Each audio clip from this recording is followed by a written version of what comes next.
পবিত্র বৃহস্পতিবার দিনে পবিত্র বৃহস্পতিবার রাতে আল্লাহ তাআলার রহমতের দরজা খোলা থাকে।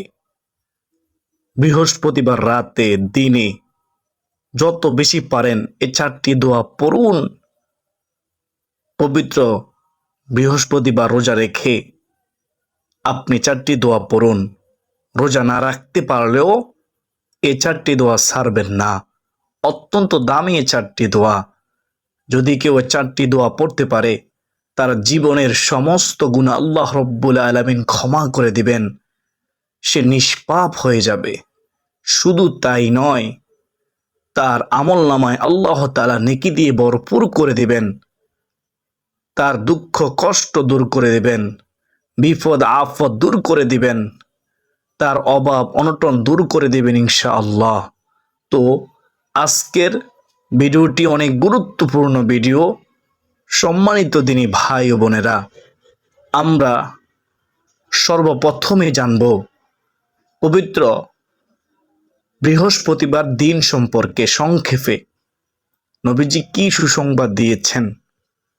তারপরে জানব কোন চারটি দোয়া পড়বেন, কোন চারটি দোয়া পড়লে জীবনের গুনাহ মাফ হবে, সকল প্রকার সমস্যার সমাধান হবে, আল্লাহ খুশি হবে, আল্লাহ ভালোবাসবে, রাসূলুল্লাহ সাল্লাল্লাহু আলাইহি ওয়াসাল্লাম ভালোবাসবে, বলে দেবে ইনশাআল্লাহ।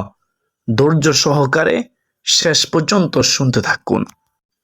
বেহেশতের পথের ইউটিউব চ্যানেলের সুপ্রিয় দিনী ভাই ও বোনেরা, তো চলুন আমরা প্রথমে বৃহস্পতিবার দিন সম্পর্কে সংক্ষেপে জেনে নেই।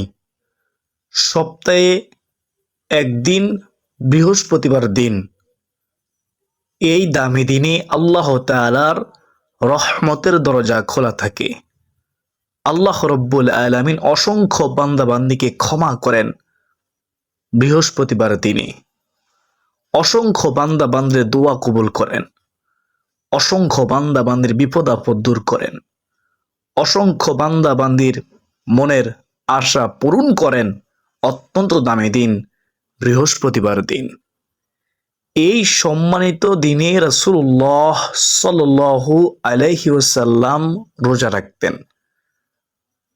আমি সংক্ষেপে হাদিসটি বলতেছি। হাদিসের মধ্যে আছে, একদা একবার রাসূলুল্লাহ সাল্লাল্লাহু আলাইহি ওয়াসাল্লামকে সাহাবীরা জিজ্ঞাসা করলো, ইয়া রাসূলুল্লাহ, ইয়া হাবিবাল্লাহ, নবী গো, আপনি কেন বৃহস্পতিবার দিন রোজা রাখেন, এর কারণ কি?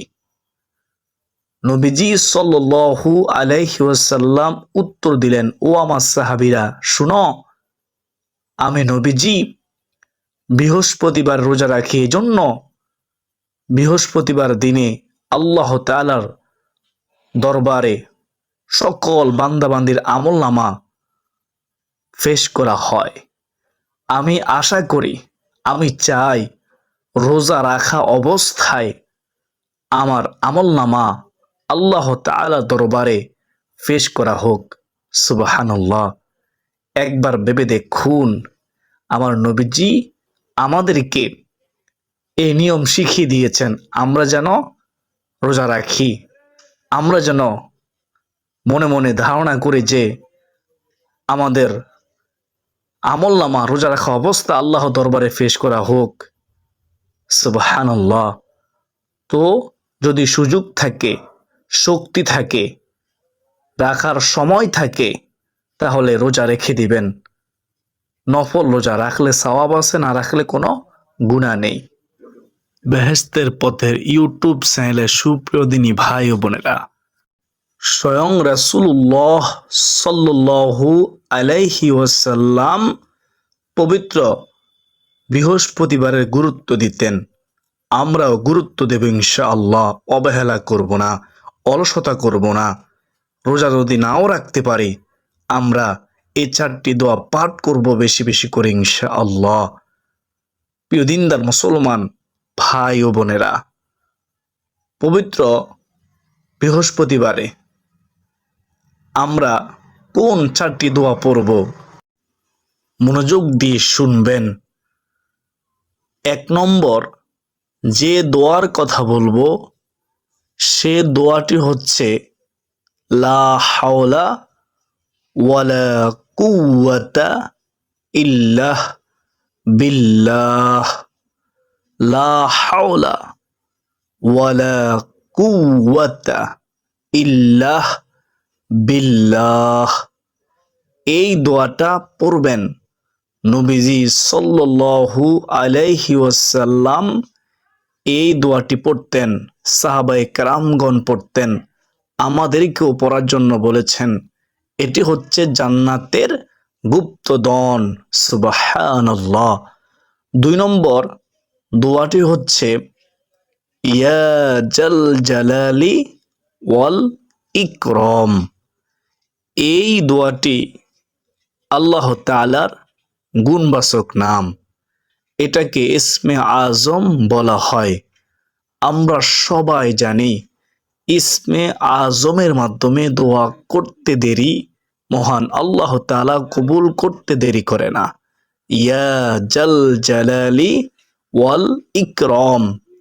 রাসূলুল্লাহ সাল্লাল্লাহু আলাইহি ওয়াসাল্লাম বলেছেন, এই আল্লাহ তাআলার নামটি পড়ে, ইসমে আজম পড়ে আল্লাহ তাআলার কাছে যা দোয়া করা হবে তাই আল্লাহ তাআলা কবুল করবেন, মনের সকল আশা পূরণ করবেন। সুবহানাল্লাহ। এখন আমরা জানব 3 নম্বর দোয়া। 3 নম্বর দোয়াটি হচ্ছে সুবহানাল্লাহ সুবহানাল্লাহি ওয়া বিহামদিহি সুবহানাল্লাহি ওয়া বিহামদিহি। এটি এমন একটি দোয়া যে দোয়াটি পড়লে সমুদ্রের ফেনারাশি পরিমাণ গুনাহ থাকলেও আল্লাহ রব্বুল আলামিন গুনাহ ক্ষমা করে দিবেন। সুবহানাল্লাহ। অতএব আমাদের প্রত্যেকের উচিত এই দোয়াটি, এই তাসবিহটি বেশি বেশি করে পড়া। 4 নম্বর দোয়াটি হচ্ছে দোয়ায়ে ইউনুস পড়বেন বেশি বেশি করে। লা ইলাহা ইল্লা আনতা সুবহানাকা ইন্নী কুনতু মিনাজ জালিমিন। এটি কেন পড়বেন? কারণ এই দোয়া সম্পর্কে স্বয়ং আল্লাহ তাআলা ওয়াদা করেছেন, বিপদ আপদ দূর করবেন, অভাব দূর করবেন, সকল প্রকার হতাশা দূর করবেন, সকল মনের আশা পূরণ করবেন। আল্লাহ তাআলা ওয়াদা করেছেন।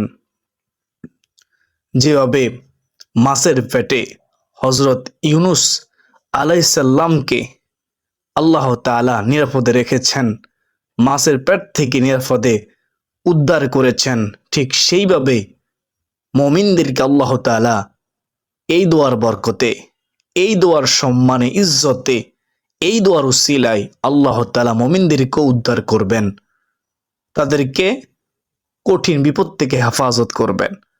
সুবহানাল্লাহ। অত্যন্ত দামি দোয়া, দোয়া ইউনুস।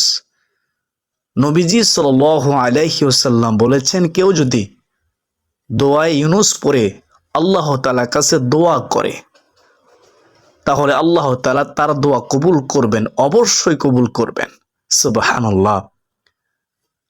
লা ইলাহা ইল্লা আনতা সুবহানাকা ইন্নী কুনতু মিনাজ জালিমিন।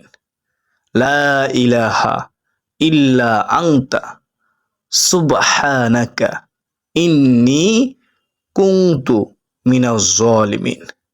এটা হচ্ছে দোয়া ইউনুস। আমি সংক্ষেপে আপনাদের সম্মুখে 4টি দোয়ার কথা বলে দিলাম। অলসতা না করে, শয়তানের ধোঁকায় না পড়ে, আপনারা না বুঝলেও শয়তান বুঝে, যে আপনারা যদি 4টি দোয়া পড়েন পবিত্র বৃহস্পতিবার দিনে আপনাদের কপাল খুলে যাবে, আল্লাহ খুশি হবে। শয়তান জানে, এজন্য আপনাদেরকে গাফেল করে দেবে। এই দোয়া পড়া থেকে বিরত রাখার চেষ্টা করবে। শয়তানের ধোঁকায় পড়বেন না, অবশ্যই পড়ার চেষ্টা করবেন। প্রিয় দিনদার মুসলমান ভাই বোনেরা, নিজেও পড়বেন, অপরকেও পড়ার জন্য উৎসাহিত করবেন, অবশ্যই শেয়ার করে দিবেন। আপনার একটি মাত্র শেয়ারে অসংখ্য মানুষ এই 4টি দোয়া জানবে, শিখবে, এই 4টি দোয়া পড়বে, আপনার সওয়াবের ভাগীদার হবেন ইনশাআল্লাহ।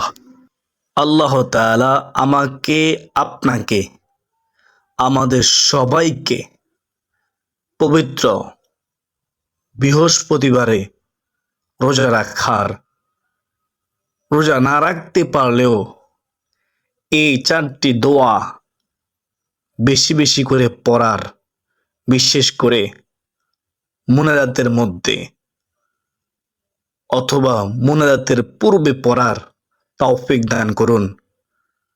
প্রত্যেক নামাজের পরে একবার করে হলেও এই 4টি দোয়া পড়ার তৌফিক দান করুন। ঘুমানোর পূর্বে এই 4টি দোয়া একবার করে হলেও পড়ার তৌফিক দান করুন। আল্লাহ শয়তানের ওয়াসওয়াসা থেকে আমাদেরকে হেফাজত করুন। সকলে বলি আল্লাহুম্মা আমিন। তো আজকের জন্য এ পর্যন্তই। যারা ভিডিওটি শেষ পর্যন্ত দেখেছেন সকলে আল্লাহ তাআলার শুকর আদায় করুন। সকলে কমেন্টে লিখুন আলহামদুলিল্লাহ। সমস্ত প্রশংসা কার জন্য? মহান আল্লাহ তাআলার জন্য। ওমা আলাইনা ইল্লাল বালাগ। আসসালামু আলাইকুম ওয়া রাহমাতুল্লাহি ওয়া বারাকাতুহু।